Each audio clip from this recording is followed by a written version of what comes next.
کسانی هستند به گذشته خودشون شک میکنن، کسانی هستند به لبخند دشمنان و فریب دغلکاران از راه در میرن. اینا هستن، بله، اینا ریزشه، اینا ریزش.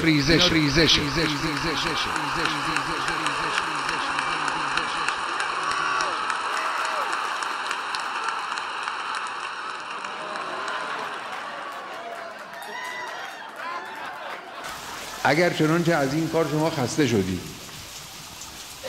مأمور انتظامی هستید خسته شدید، مأمور اقتصادی هستید خسته شدید، مأمور امنیتی هستید خسته شدید، مأمور سیاسی هستید خسته شدید، اگر خسته شدید این بی‌صبری است. اگه دیگه ندارم جون بابات، منو ببخش بریدم و جا ندارم زیر عبات، منو ببخش.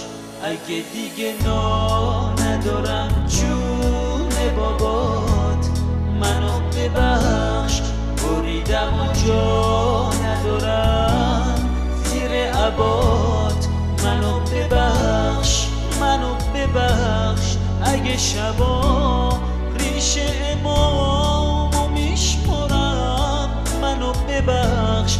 اگه بهت محل سر نمیذارم، منو ببخش. اگه برات این روزا باز میرقصونم، کاشکی میشد خودمو با سیریش به تو بچسبونم.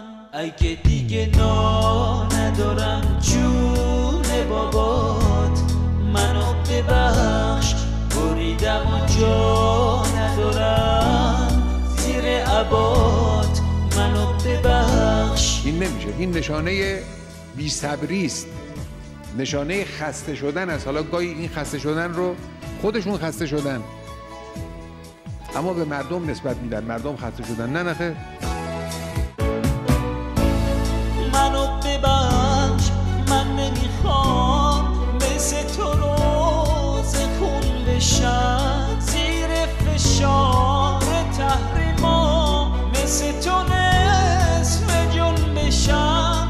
منو ببخش اگه میخوام تو کار فرهنگی برم، من نمیخوام آخر کار با ضربه